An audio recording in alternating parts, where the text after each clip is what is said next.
Nahuli tayo dito ngayon sa Bacoor. Tingnan natin kung tayo ay titikitan ba o wawarningan. Pero bago ang lahat, intro na muna tayo mga katropa.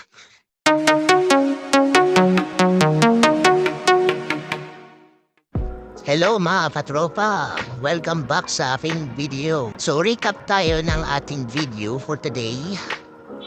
Dito ko sa Bacoor, papasok ng work. Kung makikita nyo sa video natin kanina, yung concrete barrier na nakaharang dito sa may malapit sa St. Dominic.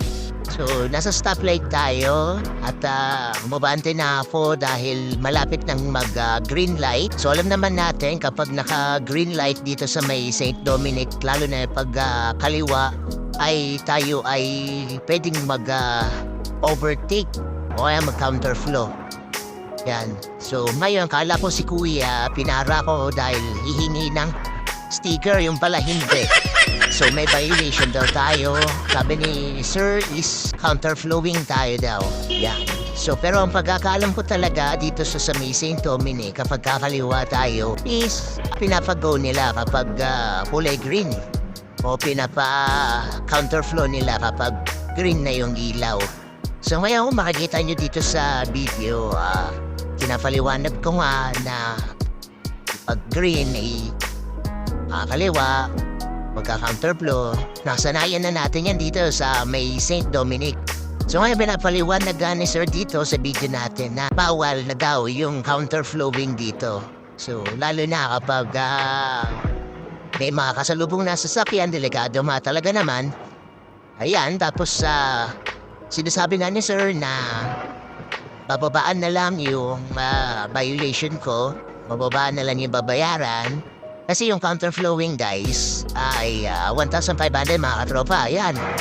So wala pa tayong sahod na paliwanag ko nga kay Sir na hindi pa nga nasahod. Huli nga tayo dito sa may bandang Bacoor. So ngayon, pinapakausapan ko si Sir kung pwede bang makalusot na lang na warningan na lang muna dahil hindi na nga sila nagpapa-counterflow dito sa may St. Dominic.